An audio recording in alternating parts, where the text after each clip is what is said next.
对不起，对不起。气死我了，气死我了。我应该想办法。I think the most important is that the dynamic should be. Yeah, we're live. Yes. Okay, good. Yeah, hi friends. Welcome to the Profitable Impactful Educator series. Okay, this is a program to equip growth-oriented tutors to increase profitability and to deliver impactful, transformative teaching. If you are watching this, please share this with anyone whom you think might benefit from it. Okay, this program is only possible with the help of the dedicated support of my fellow community leader, Jeffrey. So Jeffrey, please say hi.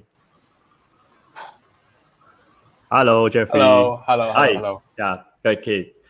Okay, today we have Carol. Hello, Carol. Hi, hello everyone. Hi. Carol to share her wisdom with us. All right. So let me introduce Carol first. All right. So in March, Singapore's tuition industry was thrown into the deep end of online tutoring almost overnight. Fast forward 8 months later, what has shifted on the ground in terms of user mindsets and skill sets? What gains have we achieved in the digital transformation of education? And what are some of the lessons learned and challenges that remain? Most importantly, where do we go from here?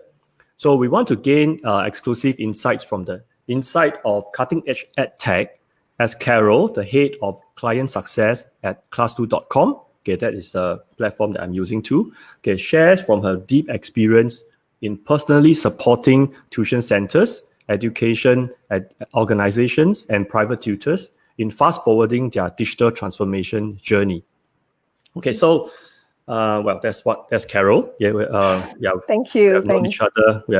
She has done very, very good work. Okay. So some fun facts about Carol. Carol is a language junkie. She speaks some Japanese and she remembers a bit of French. Okay, Carol is also an adventure sports junkie, although she might not look like one. I think she is fine. She still loves mountain trekking, dragon boating, and long distance cycling, and looks forward to being able to resume these sports with her kids. Yeah, she got 4 boys, right? 4 boys, when they grow older, and maybe even do it with them. Okay, even though she want to ask them to wait for her. Okay, Carol is also my 1 year my senior in Hwa Chong, right? So that's when I first knew her. Okay. Very happy to have you. Thank you. It's my pleasure to be on this PIE Facebook Live with Jason and also with Jeff in the background. Yeah. Yeah. Okay. Yeah. I think you're probably one of the persons, right, who interacted with almost all major tuition centers. The way I look at it, and so many tutors in Singapore. So and I know that actually you did not started off in edtech, so you have a pretty interesting like a career switch. Yeah. So I would like to ask you the first question. Okay, what got you started in doing what you are doing now? So I would say that I was almost a career public servant. And so I have almost 20 years of public service experience in 2 different places in our public service. And in both places, I did, even in the first place, I was doing some form of public education. So I always have dealt with schools, teachers, principals, students from primary school to secondary schools, especially in my first job.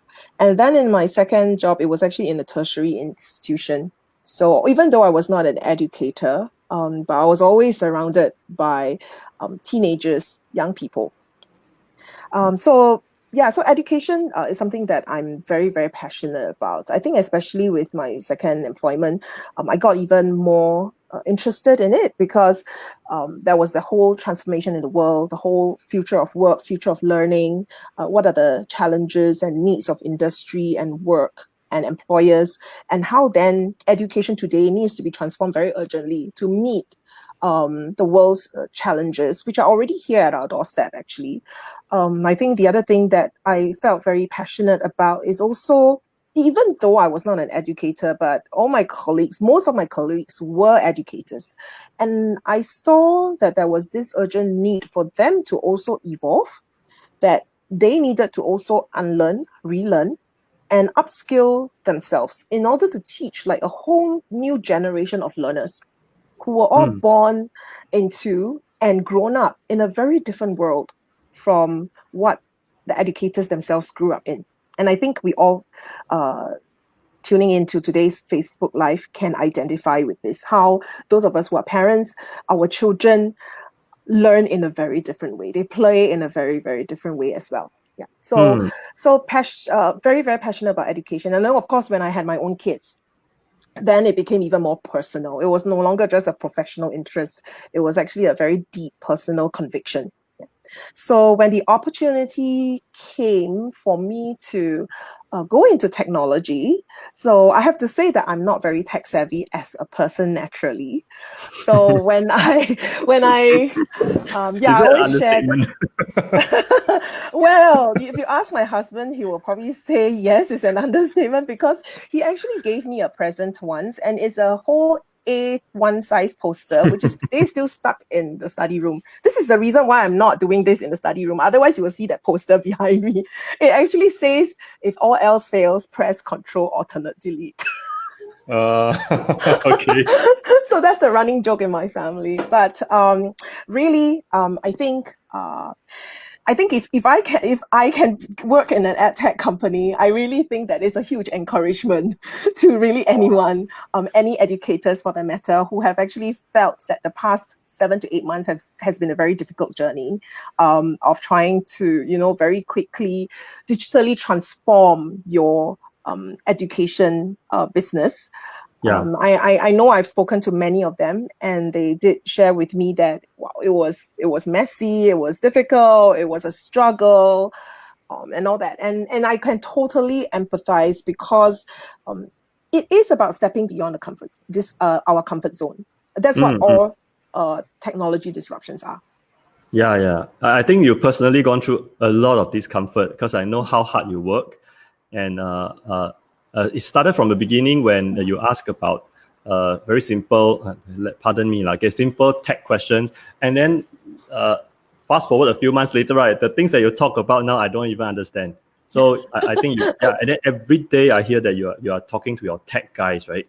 And multinational tech guys. Wow. Yeah, so I learn a lot from my colleagues, my engineers. Yeah, they are fantastic. They're just really, really fantastic developers. Yeah. You work very, very hard. I must say that. Yeah. Then, something slipped my mind. Oh my gosh, this is a sign of getting old. Yeah, I wanted to say that I believe that, right? It's very no coincidence that you actually started working on this on class 2 just during this period, because who would have thought that COVID would hit us, right? And who would have thought that suddenly everybody's on Zoom call having lessons? I believe things happen for a reason. I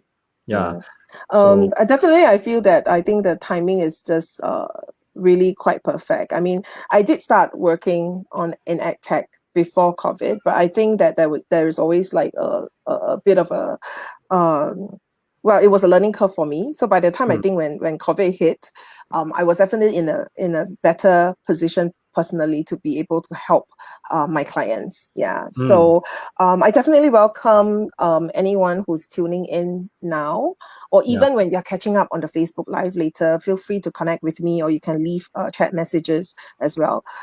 Any questions that you may have, comments, please feel free to just take this opportunity to ask. Yeah, definitely.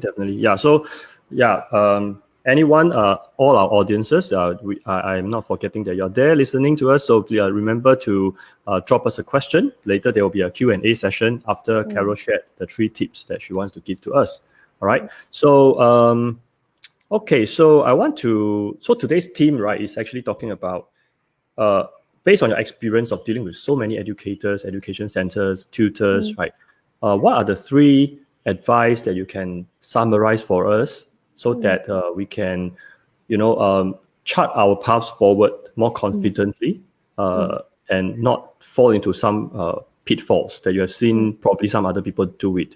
Yeah. So 3 tips. That's what we want to hear from you. I think I will put a qualifier at the start before I share that, of course, these are tips and advice and best practices that I have gleaned myself from the encounters that I've had or the experiences that I've had with the tutors who wanted to find out more about how to use Class2 and then eventually did using Class2 during the online tutoring period in the pandemic. And then, of course, by all means, it does not represent the experience of every single tuition center owner or tutor or school or education center out there. But I think by far, majority of the comments and the feedback that I have heard do align pretty much. So I thought that I would want to reflect upon the past 8 months and also see how I can group together some of these common experiences. Really, I think no tutor should feel alone in their journey, because I think everyone of us was part of that whole process of exploration and discovery. Yeah. So I think I will start with the first piece of advice, and I would say that the way that COVID hit us was very, very sudden. I think there were signs of it happening, but depending on whether we were looking out for it. Believe it or not, I started hearing about there being a lot of people falling sick overseas, people who were away towards the end of the year and coming back from their travels, falling sick when they come back to Singapore. So, of course, then the news started coming out that, things in China started getting bad in January. So on my part, as part of my work, I started reaching out to some of the tuition center owners that I know. Okay. Why? Because for Class2, which is the place that I work at, we actually develop virtual online classrooms.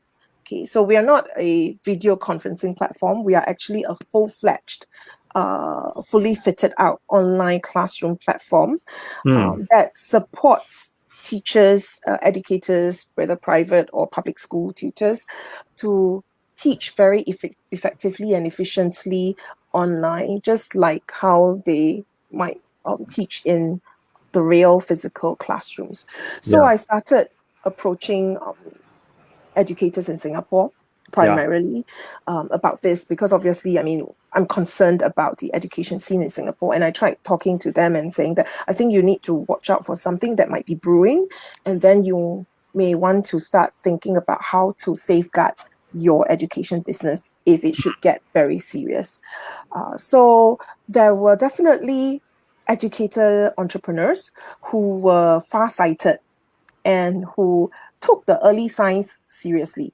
So I remembered that when things started the seriousness of the situation starting going up a notch when Wuhan was locked down.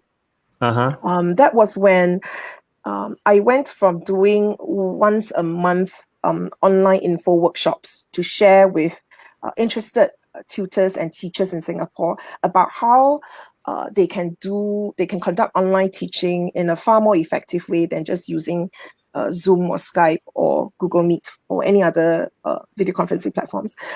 From doing once a month, I started doing them like almost every day. And I had requests for it. So they really escalated very rapidly from the end of January onwards, until by the time it came to February, it was just every day I was running those info sessions. I think there was a difference there that I saw, definitely. The people who started taking it seriously and started thinking about how to protect their business and have like business contingency plans, they started getting prepared for it in as early as January, and if not February. So by the time when March news came out, that the tuition centers had to close, And then after that, very swiftly in April, it was the announcement for the circuit breaker. Those early adopters who started considering things earlier actually had the benefit of being prepared. So for them, they had already evaluated options. They had already considered things. They have thought through things, and it was not a. It was more like a long-term response. So if you think about owning and running a business, which I feel that this is exactly what all of you who are tuning in to today's Facebook Live is. If you're a private tutor, you're a tuition center owner, you are still a businessman. You are your own businessman. Right. So when we talk about business contingency, why do we do business contingency? It's always because we want to do it as a long-term response, not as a knee-jerk reaction. So I see that difference between my clients who started that journey earlier, before all the government restrictions clamped down. They took a long-term response approach. Whereas then, of course, there were those who were not so prepared, and I would say that it was the majority who were not so prepared. They had to react to it. They were forced to react to the announcements and the restrictions in a very knee-jerk sort of way. And that was the reason why I think many were scrambling, and they ended up not having enough time to evaluate solutions and options. So it was pretty much of looking at what other people are doing and then just jumping into the bandwagon. And I think many of them felt at that point in time that it would just be for 1 or 2 months. That was definitely the sense that I got. And I think after that, after talking to them, after all that, more than half a year on, many of them have actually shared with me that they never expected it to last for so long. Yeah. And So I think that now everyone is looking forward to the vaccine, right, being introduced. Like maybe thinking that it's just a couple of months away. Yes. Yeah, but personally, I feel that we have to really stick to this thinking long-term kind of strategy and make it into a culture, because we have COVID-19. And then we have vaccine for COVID-19. Who knows when there will be hit by another pandemic? I know, touch wood, right? But we really don't know, and we shouldn't be ostriches and thinking that crossing our finger that things won't happen. And when talk about thinking long term, I really want to, for the benefit of viewers, right, who are not very familiar with Class 2. So I just want to talk a little bit of history about how I get introduced to Class 2. So Carol's your colleague, who is the founder of Class 2, Chew. So he approached me many years back. So since 2015 or 16, so he started with a vision that if shopping can go online and can even overtake the brick and mortar retail store, then it's just a matter of time that education can be moved online. And then he has a vision that nobody should be deprived of quality education just because you live further away from the tutor or the teacher. So and he has a very strong conviction about this thing, and he really built the whole Class 2 revolving around the needs of tutors. So this is what I really appreciate about Class 2, because I know that you guys, right, whatever things you do, you always think what will the tutors need instead of what may be easier to build. So you guys, I really respect you guys in terms of that. So if you are viewing this and you haven't checked out class2.com, I would really recommend that you can register a free account at class2.com and see for yourself what they have built. So I think, picking up from what Jason was talking about. So really, I think education transformation, of course, is a long journey. I think all educators feel that, and we know that, to change things in education takes time. But definitely, COVID has accelerated that exponentially for all of us, not just only in education sector, but for all industry sectors as well. It's no longer a case of whether we want to do it or not, or when we want to do it. It's a case of how do you want to do it. And I think this is a very strong point that I like to advocate for educated entrepreneurs to think about it. I know some of you might have your physical assets. So that could be something that is, of course, stopping you from going 100% to online. And that's fair. So it's a fair consideration. But at the same time, I also do have heard from many in the industry who said that there is ground demand for online tutoring these days. In fact, many of them, for the enrollment that has already started for next academic year, right? Many of them have been forced to continue with some degree of online. So while they may still have demand for physical centers, since the rules have relaxed now, they find that, first of all, of course, they are not able to cater to the same number of students in the online space because of safe distancing. And at the same time, there are students and there are also parents who have experienced the convenience and effectiveness of online teaching, that they want to continue on that arrangement next year. Of course, online tutoring is COVID-free. And that's something that you don't have to worry about, and parents don't have to worry about. I say that personally as a mom of a child who will be taking PSLE next year.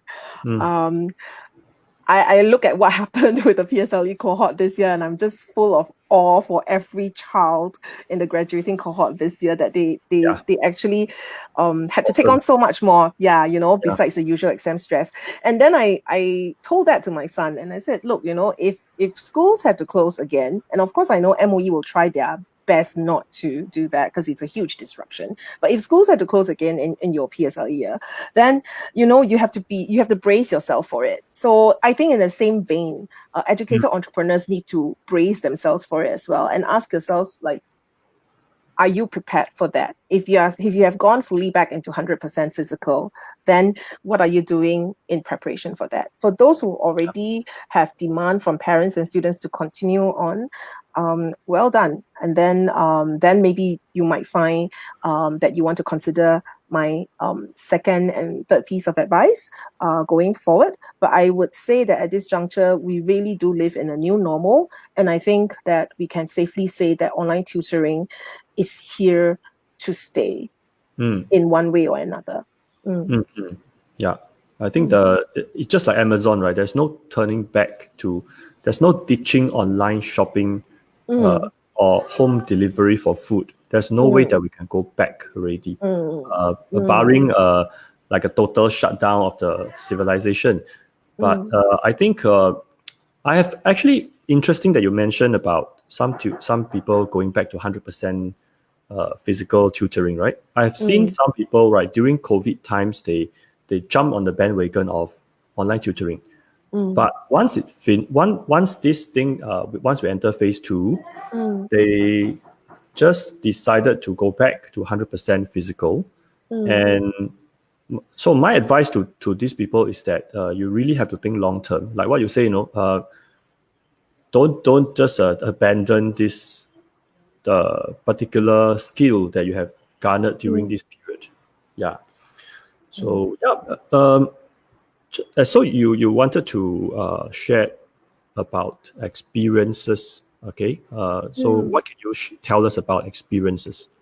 So I think moving on from thinking in terms of a long-term response, I think that the next very popular question that I get is people will ask me, okay, so if I want to do like online teaching and I want it to be a long-term transformation that I go into, either I plunge in, which some tutors have done it, okay, those ones who have started on the online journey already, or they were dying to get into the online journey, they really took the opportunity that the pandemic offered by basically just dropping their physical centers and physical tuition, and then just converted fully to online and not wanting to revert back to what they had previously. So for those ones who are considering then that they want to move on to online in a bigger way, then the very popular question that I always get is what kind of technology platform is suitable. Mm-hmm. What technology platform would you recommend? And Okay. I like to, of course, I mean, I work as class do, so I could Yeah. give a knee-jerk reaction and say, of course, class do, right? But Yeah. no, actually, I put myself in the shoes of the educators and Mm, I ask them back a question. Okay, so I basically ask them two questions, and they are really related to my second and the third piece of advice, mm, or if you like to put it that way. The second one is really think about the experience. yeah. And by experience, I mean think about your lesson delivery experience, um, even your lesson preparations experience as an educator. So, how efficient does the platform help you in Mm, your lesson preparations, pre-lessons? How efficiently does the platform help you in terms of delivering that lesson and post-lesson? You know, for teachers, especially, I think one man shows like private tutors. You're mm. your own admin person, you are your educator and everything, right? So there's Yeah. really a Everything. lot of things. Yeah. There's a lot Everything. of things that you have Yeah. to take care of, right? Yeah. So you have to prepare your lesson materials, you have to convert like hard copies to soft copies, you have to upload them. And then you have to think like, where do I upload them? And then, how do I give access to my students to upload them? Do I email them? Do I WhatsApp them? Do I use what? Dropbox or what? And then after that, the whole lesson experience itself, like efficiency, like, oh, okay, I need a whiteboard. Where do I get my whiteboard? Like, and then I need to refer to the files. How do I share the files with my students Yeah. during the lesson? Yeah. And then post lesson, you have to think about, oh, I need to now issue homework. How do I issue the homework to my students? How do I assign homework to my students? And then how do I get my students to do the assignments and then send it back to me so that I can mark it and then return to them for corrections? So Mm, there's this whole entire, both administrative as well as teaching workflow to consider yeah. for private educators, Yeah. especially because you don't have your own, you don't have any other admins lah. So basically, you go from creating the online room, sending out the links or whatever it is, all the way up to marking homework. Yeah. So think about what kind of platform can help you achieve efficiency in that whole workflow, that whole Mm, chain. All right. And because that is going to be your daily lived experience of using that platform. If you're going to use a platform where it has, say, like limited features, you can only use it for certain ways of delivering your lesson, then your files may be all over the place. You may have to look for separate options or solutions to save your files, to share your files with the students, or you might think that, okay, I can just rely on WhatsApp, right? Because everybody uses WhatsApp. All my parents, all your students who are in secondary school and above, if they have their mobile phone, they can WhatsApp you. If not, their parents WhatsApp you. But we hear about how teachers just get totally overwhelmed mm, by WhatsApps and things like that. Not to say, I think, private tutors, but even in the public schools, I think it mm. was just a very overwhelming experience altogether because Yeah. um, teaching and learning materials were just all over the place. Yeah. Yeah, and then parents had to scramble together with their kids, not knowing where to look for what. Yeah. So I think consider things like whether what kind of efficiency are you looking for? How Mm, would you like to teach most efficiently from the point of handling all the admin and all the lesson preparations pre-lesson to the teaching delivery itself during the lesson to the post-lesson follow-ups? It could be homework, it could be how you handle your recordings if you do recordings, if you have to catch up with parents, how do you do catch up with parents? Think about the mm, entire, map out for yourself that whole process, and then consider really how you want to make it more efficient for you so that it saves time, it saves hassle. Then all that time, energy that you save just means that you have more time to teach, focus on mm. teaching. It Yeah. also means that you have more time to rest Yeah. because as a teacher, you also need to rest in order to teach better at Yeah. the next round, right? Yeah. The other thing about experience, I think, is on the side of students, right? Mm. So I've talked about the experience from the teacher's perspective. So teacher's perspective, you think about it in terms of, I think, first and foremost, your efficiency and your productivity. Okay. Yeah. Then on the part of the students, what kind of student learning experience do you want to deliver? online in your lessons? What kind of engagement, interaction, and participation level do you want to offer to your students?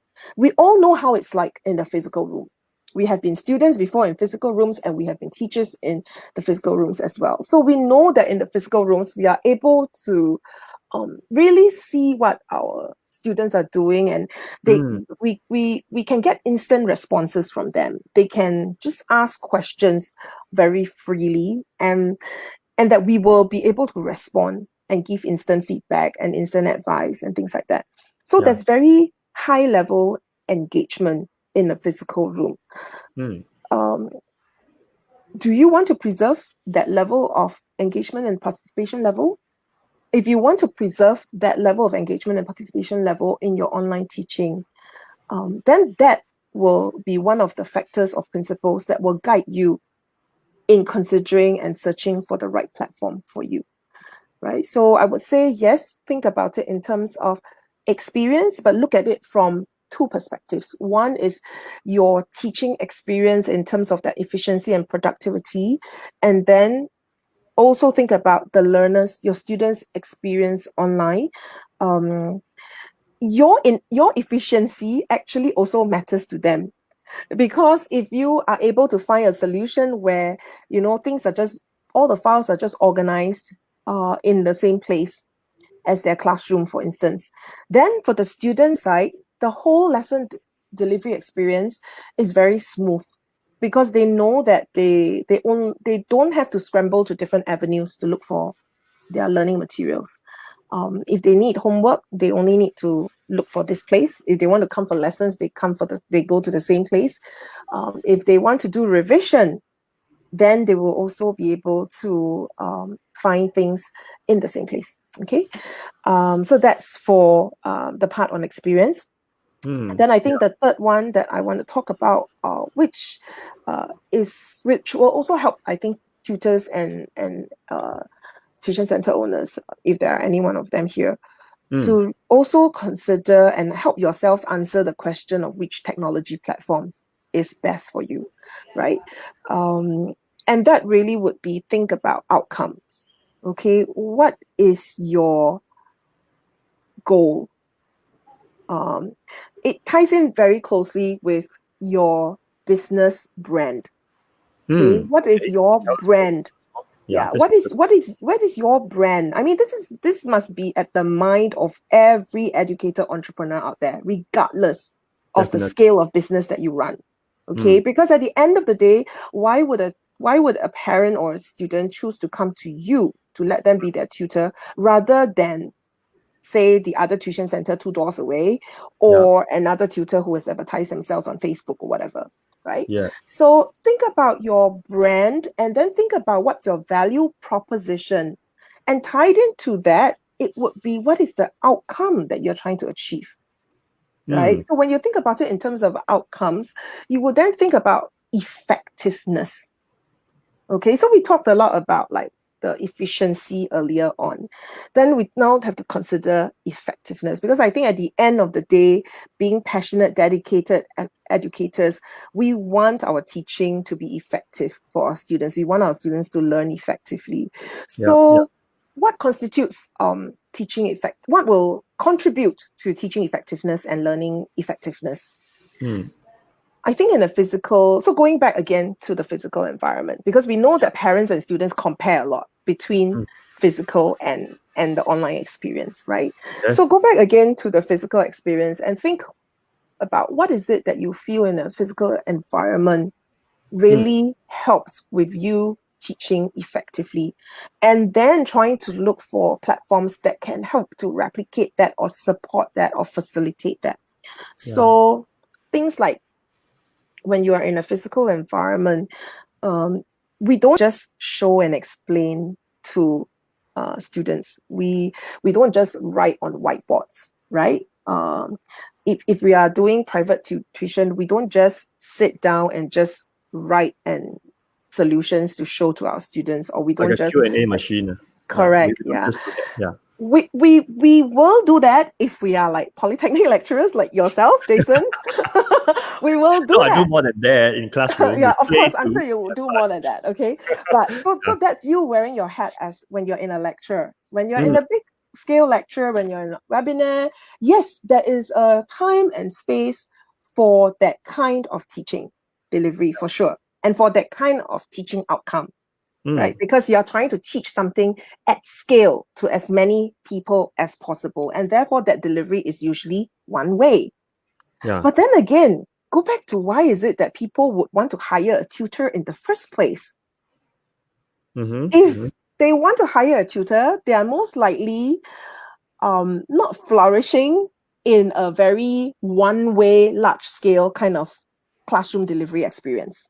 Because there are mm, students whose learning styles are different, there are students whose learning needs are different, and their learning pace is different. And that's the reason why they are asking for tutors to be more flexible in adjusting and adapting how they teach to these to these individual students' needs.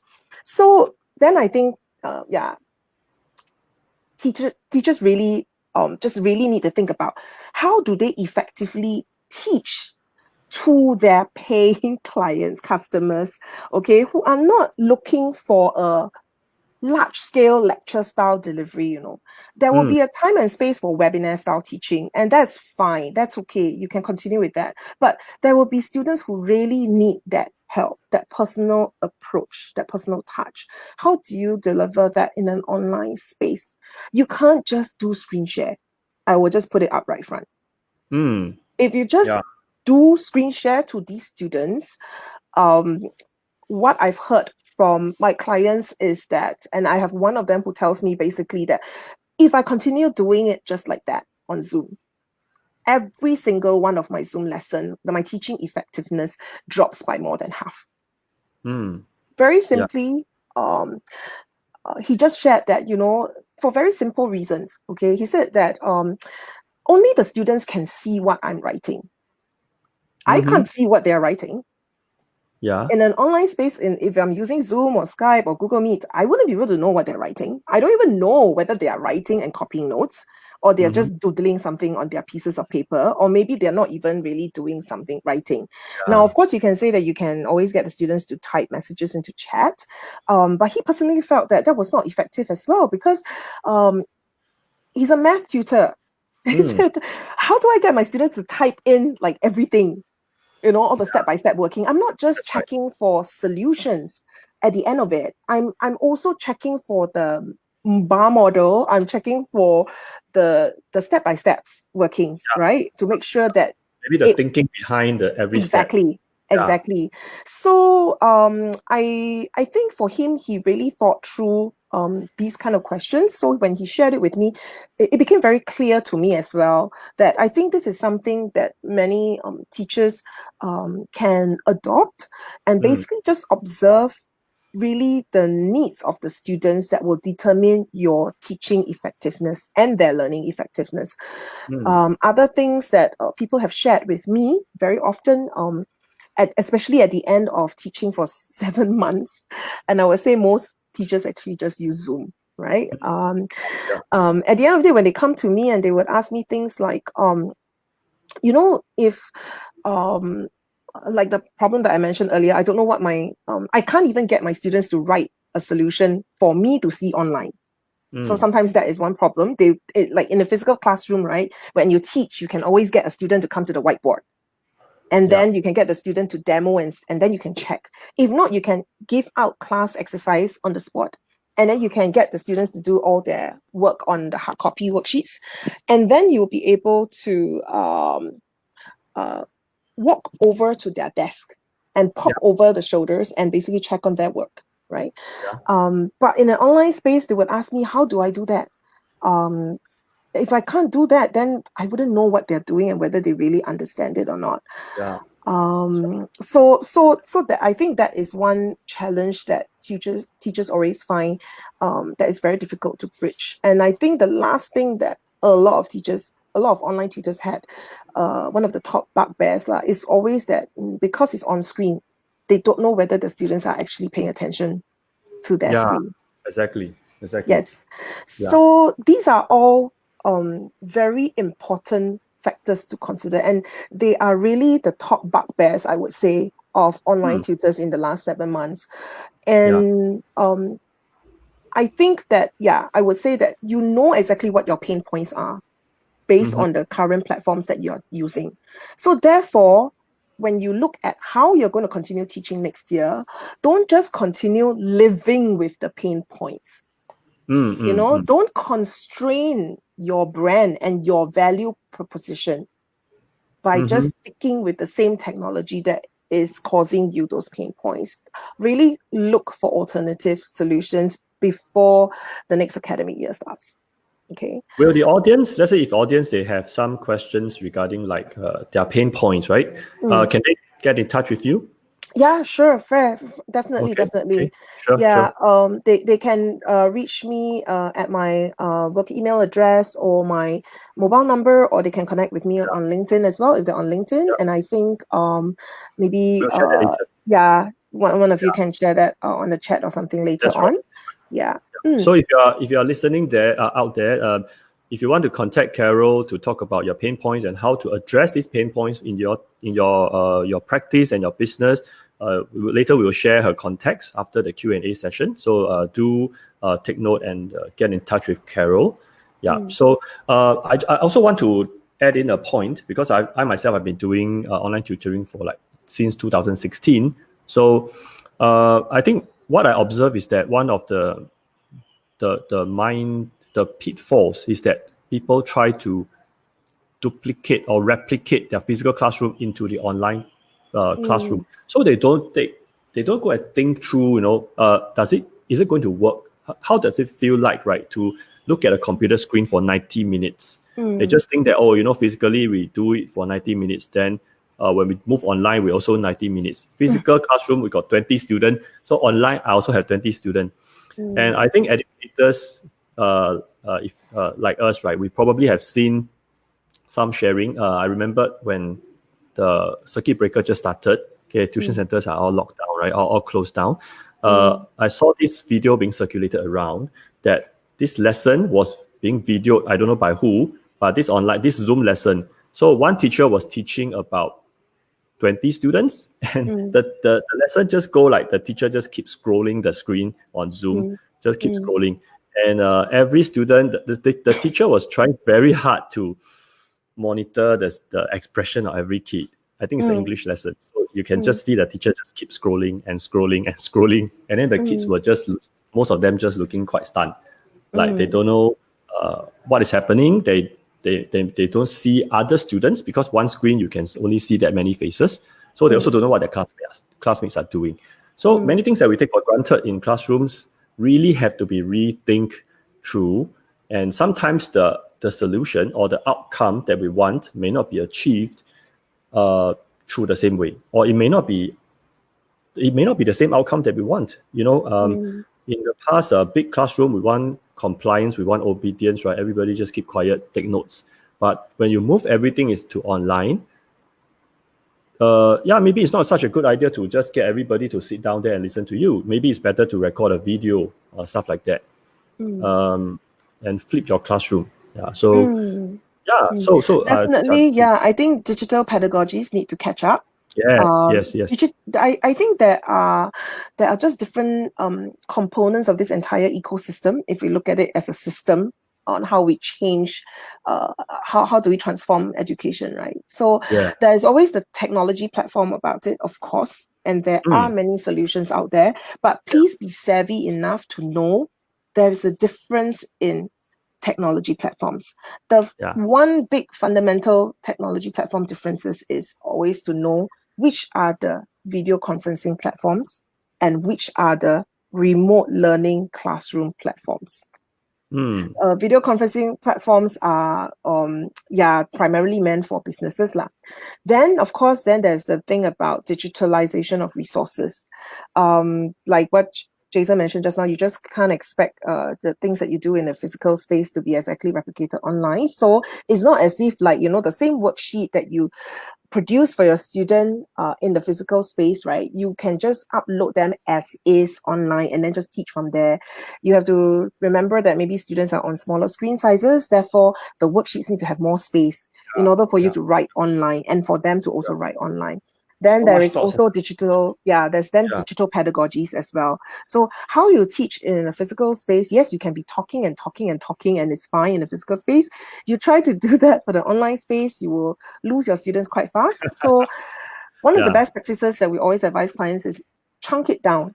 Chunk your lessons down to like 15 minutes, 10 minutes block.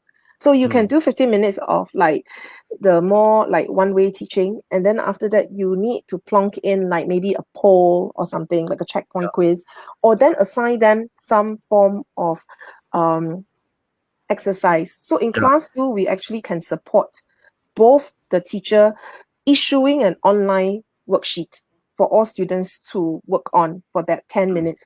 And the teacher can even monitor, even in a group class, the teacher can monitor one by one each student, what the student is writing on screen. Alternatively, if it's a printable, downloadable worksheet, then yes, that same 10 minutes, the students are writing on their own worksheet, and on class 2, they can also monitor what their students are writing on their hard copy through the online classroom. So definitely chunk it down. Yeah.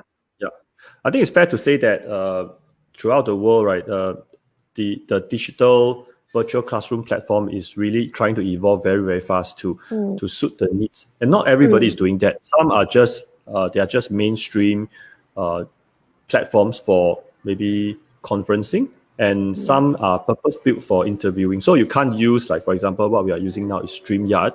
So you can't use a StreamYard to conduct a lesson. That will be really, really awkward.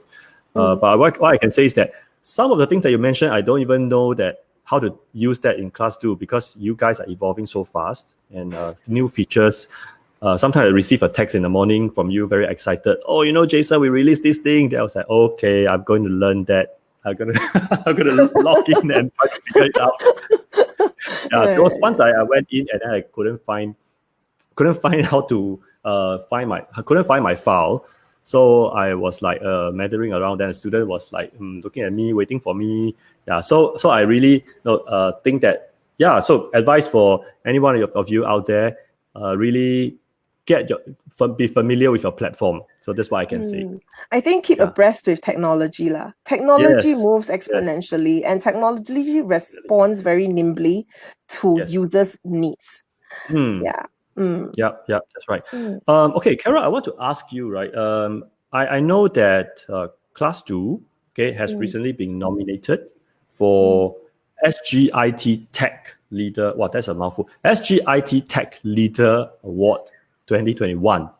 Okay, and the theme is Tech Heroes from Crisis. All right. So I think can you tell us a little bit more about it? And then also, if can you share with us some case study that basically talk about the 3 advice that you share with us? Sure. My pleasure too. So yes, Class 2 has just been recently nominated for the Singapore IT Tech Leader Award for 2021. And this is an annual award that is organized by the Singapore Computer Society. And of course, given that we are still living in a pandemic year, this year's theme of the awards is very aptly the Tech Heroes from Crisis. So we have been nominated for our contribution and our partnership with Mendaki in helping Mendaki to transform their Mendaki tuition scheme, helping them bring it online during the entire circuit breaker period, and even until recently in October when the lessons ended because of the end of the schooling year. So so it's really an honor to be nominated for it, and we just feel extremely privileged to be able to do our part for the local community in this global crisis, especially because this is something very closely tied to the heart of our Class 2 social mission as well, which is to really help to bridge the digital divide. So I think a lot of us know that Mendaki is a community self-help group for the Malay community, and the Mendaki tuition scheme actually reaches out to 7,000 and over students a year, providing them with tuition from primary school to secondary school. And supporting the entire 7,000 students is another hundreds of tutors deployed to do that. So for Mendaki, I think they really embody the three pieces of advice or best practices that I've shared earlier on. I would say that they were very far-sighted and very forward-looking as an organization. As somebody who works in edtech, I am very deeply humbled, actually, and always very inspired by my counterparts in Mendaki. I think we started already actually working with them even last year. So that was a very early stage when they wanted to find out more about online teaching.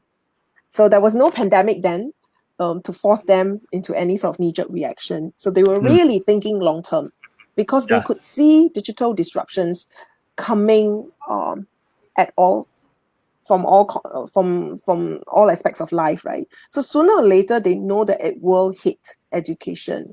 And because they reach out to the students from the lower income families, all the more they wanted to make sure that they are, in a way, a bit ahead of the time to anticipate it so that they can better be prepared for it to help their beneficiaries.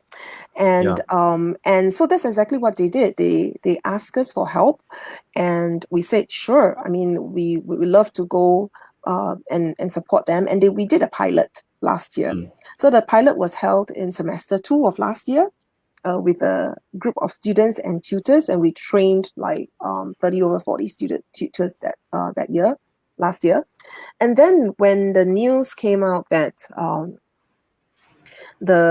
some of the centers got affected. So the centers that were at the mosque had to close first, and then they basically called us in to say that I think we need to activate and go into online teaching already. And at that point in time, they were. So that was in, I think that was in. Was it in February or March? Maybe early to mid March. Yeah, when it happened. So at that point in time, I think most big tuition organizations were still kind of like just sitting on our laurels, if you can say in a way, just basically being in our comfort zone now. Yeah. Yes. But Mendaki was already making that switch. So within days, we actually helped them to bring their secondary school students all into the online space. So by the time that the circuit breaker started, EMTS, which is the electronic virtual version of Mendaki Tuition Scheme, was already operational. Wow. And it continued being operational until end October when the academic term ended. And of course, it will resume again next year in January. Wow. Yes. So you can see this is really long term. And of course, they were also considering things like experience and outcome. So for Mendaki, they do a lot of research they do a lot of audit, QC, and research. And I mean really quantitative as well as qualitative research, backing them up on whether something is effective in delivering that teaching experience or not. So they measure all these kind of things. Wow. Yeah, it's really amazing. So they collect feedback, and then even during the process of pilot and throughout this past 7-8 months doing EMTS, they will also give class do feedback from both tutors and students. Yeah, so then we would keep evolving. This is how we work very closely and how we really keep a very close pulse on exactly what users need. Because we have large organization clients like these who are constantly giving us feedback on how we can improve online classroom management, for instance, for tutors, to make sure that you have an undisrupted lesson, how we can improve different processes for both tutors and students. So so they really tell us, give us feedback in terms of the experience and outcome because they consider these things. when they were selecting and evaluating the platforms to go to. So in fact, I think this morning I woke up to something else that was really very pleasant, and that is that one of Mendaki's tutors actually wrote into ST Forum to commend Mendaki for showing great resilience, flexibility, and just basically this entire competency and transitioning so rapidly, not just rapid, but in a very organized and orderly manner for all their students and tutors into online tutoring, while many others were still scrambling in the Wow. period of March and April.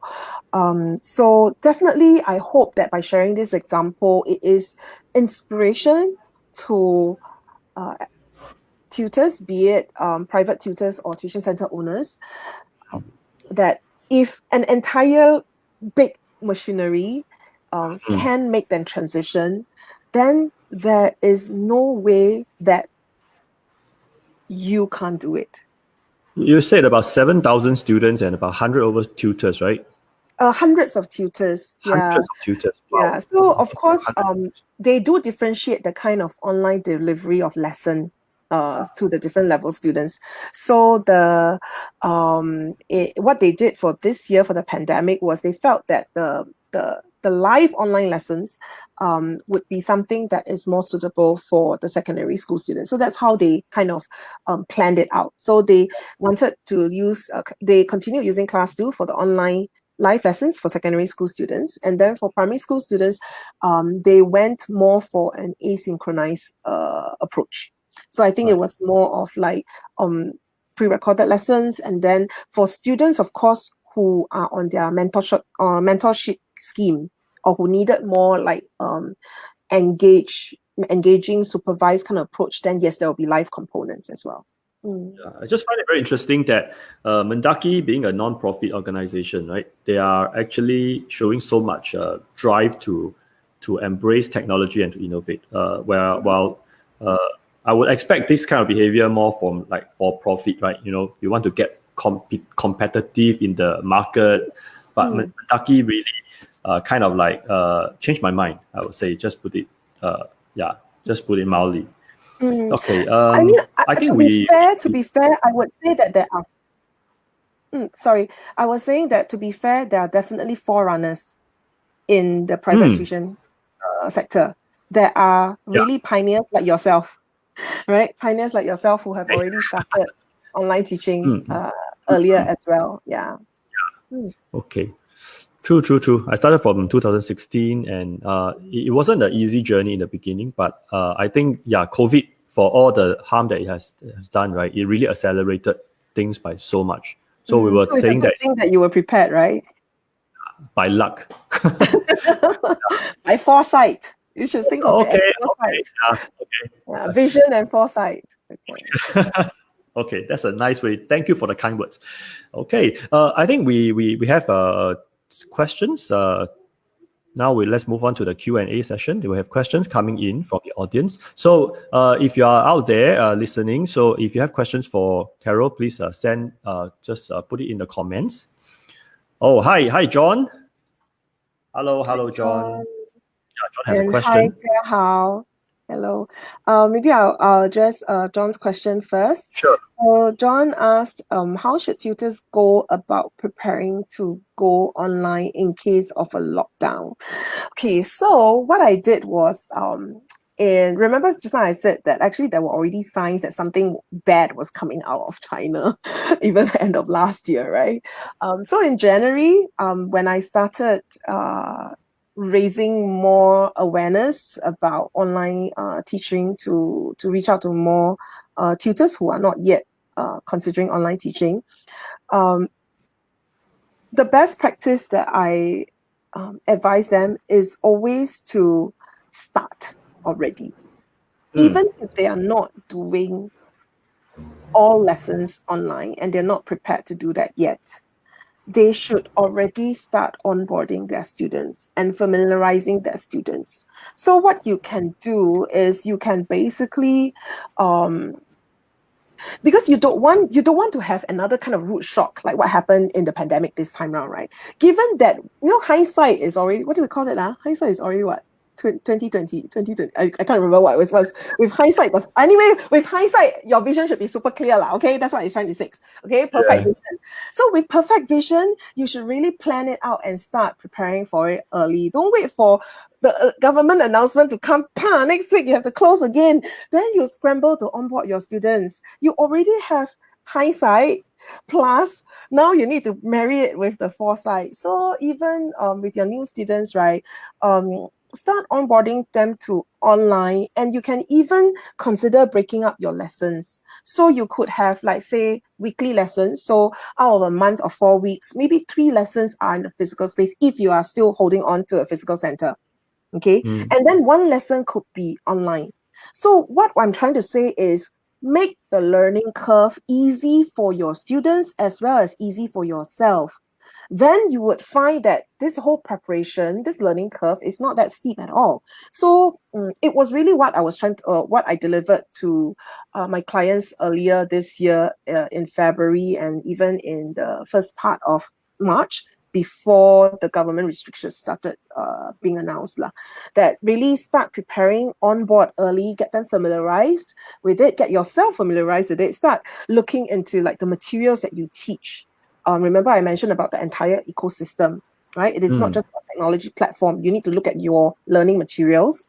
You need to consider your pedagogy. You need to plan out your lesson workflow and online lesson workflow.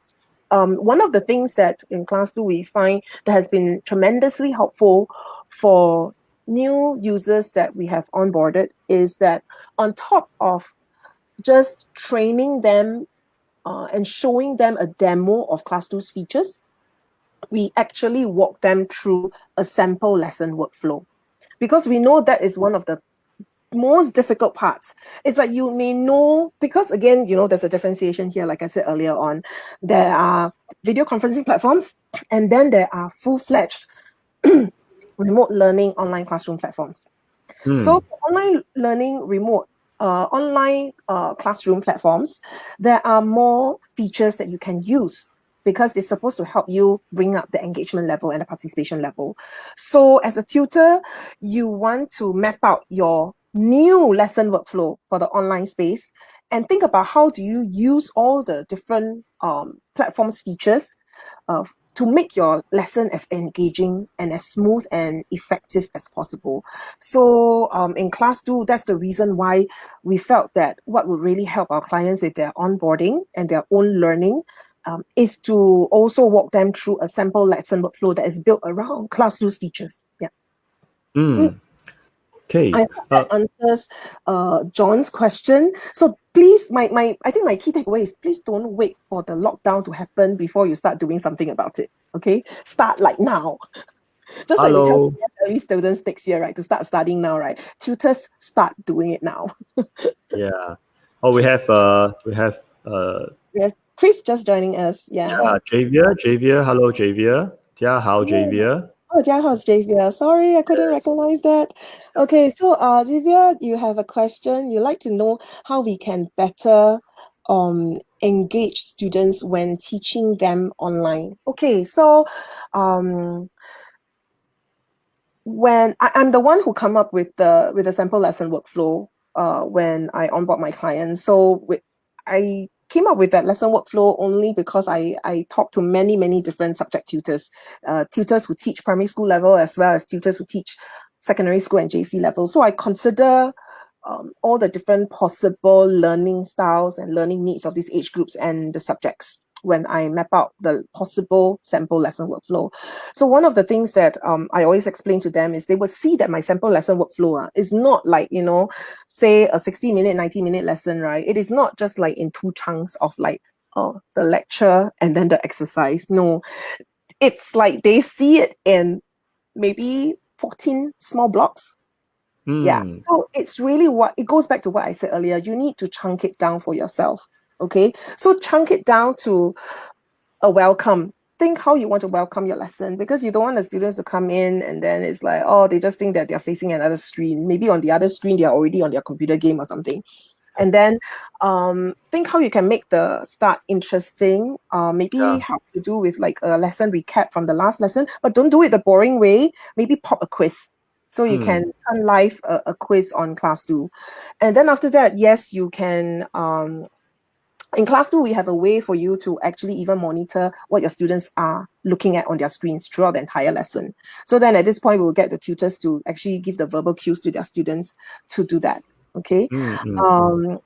And then after that, they go into the lesson proper, and that's when they break it down into little parts. So for how it's done on class 2, at least I can speak it from personal experience. How it's done on class 2 is that because we are a full-fledged online classroom platform, articles, lesson notes, worksheets are actually uploaded onto the classroom. And then they are auto-saved and permanently saved in the library that is integrated with each classroom. So all the files that you need are always found in one place for both students and teachers. So the tutor can actually pull out different kinds of teaching materials. So they can pull out their PDFs, they can pull out, they can distribute copies of a worksheet to each and every one of their students. That means give a personal copy to each student just by clicking like one button.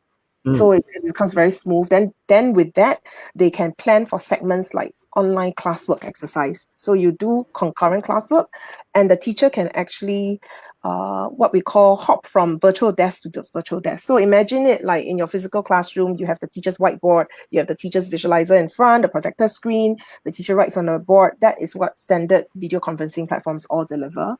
And Class 2 as an online classroom platform, every student has their own personal virtual desk where they do their own work, be it homework or live lesson classwork. So as a teacher, you can always toggle to each and every one student's virtual desk. So you have a chunk of that classwork exercise that you can deliver. Then you might want to, let's say, for example, if you're a science tutor, you might choose to do an experiment, or you might choose to bring in a YouTube video to watch so that the learning becomes a bit more alive and 3D for the students. So on class 2, you can watch YouTube videos within class 2 together without sacrificing audio and video quality. So that's what our tutors love about us as well. And then you can interject with like more polls if you want, you know. In class 2, everyone, you can allow for students to write solutions on screen, even when you're teaching from your own lecture notes. So let's say, for example, you might teach, let's say, for example, Jason, okay? I'm just going to use Jason as a math tutor. And you might teach for 15 minutes to explain repeated identity concept. Then you might get like student A to say, hey, student A, why don't you now try it on one of the first question? And then everyone can observe. And then you can have a period of peer teaching, right? This is what we want to try and encourage students as well. How do you know that a student really internalizes and gets what you are teaching? It's when you get them to peer teach. If they can explain and show it to somebody else, you win it, right? And they've won it as well. Okay, so on class 2, yes, the student gets to write answers on screen. Everybody gets to see at the same time, and they can comment, they can give feedback, they can help to correct one another as well. So even if your students are younger students, for example, and therefore they don't write on screen because maybe the handwriting on screen is not so neat, you get them to do on hard copy. Class 2 also allows you to be able to plan in a segment of time when you let your students do their hard copy work, and yet they can very easily, through their mobile phone, live stream what they are writing to you in the online classroom. So you can look at exactly what they're writing in real time as well. So all these different ways of chunking it down, and then alternate between them so that the lesson does not become like you are talking all the time and only you are talking. Okay. Oh, I hate that. Yeah. It's And like you're not just monologue. dependent on the chat for your students' response to you. You know, you're not just saying key in the response into the chat, key in the response in the chat. Your students can literally, even if you are an English language tutor, you can literally get your group of students to come and brainstorm for an essay together in class 2, because we have a text pad that is very similar to Google Docs. So everything that is written down on class 2 also gets auto-saved. So that's really the beauty of it as well. I think in general, I would say it's a very collaborative way of teaching and learning. So it really isn't your one-way teaching anymore. Yeah. Okay. When it's not a one-way teaching, your students will feel more engaged. They will feel that they are active learners. They are not just passive listeners. And I think that must be the goal of every online teacher. Seems like we have another question coming in from Mm, Chris. Okay. mm, Chris, different subjects will require different kinds of online teaching modes. Can mm, you describe how teaching, for example, English online would differ from teaching mathematics? mm. Actually, the teaching online difference between subjects, I would say, is similar to some degree with the teaching in the physical space. Like even in teaching a physical space, because you are um, teaching languages or humanities, by default, languages and humanities will have more, you use text much more often. You use letters, right? You have more sentences to write and all that. Whereas for teaching mathematics or even teaching science, then you are dealing with numbers. For mathematics, you are dealing with maybe mind maps. Okay, you need to mind map out certain concepts, or like for science, yes, a lot of it can be mind mapped out, right? So I think you are really uh, looking at just the kind of subject that you are teaching and what is the best way of for you to teach such that you know that your students are learning the outcomes that you have set for them. So let's say, for example, if in the physical room, when the way you teach your students to write, for example, what should I say? Maybe like a draft essay outline. Right? You're teaching students how to write powerful, impactful introductions. Okay, you might do an introductory teaching of certain key principles first, and then Hmm. after that, then you have given them some ideas already, right? But then after that, you might want them to either do individual work or come together to craft something together, because when two heads are put together, maybe they have more ideas lah. Yeah, and Hmm. some of the weaker students might benefit from this kind of partnerships as well. So then, yeah, so you could get students to do that kind of work, but that kind of collaborative learning actually can be applied even to other subjects. You know, even like math solutioning or even crafting science like OEQ answers, for instance. I think students can always learn, and they probably learn a lot more effectively, collaboratively, and through peer learning. Um, so sometimes the subject differences matter in terms of because of the nature of the subjects itself, but the way you deliver the teaching to them could be very similar. So in class 2, what we see is that yes, we do definitely see that our math tutors will definitely use the whiteboard more often. Science tutors Hmm. also tend to use the whiteboard more often because of the nature of the subject itself, right? It's about writing solutions, writing multiple step workings, drawing things, okay? Things that you need to draw and all that. There's a lot of whiteboarding that's needed.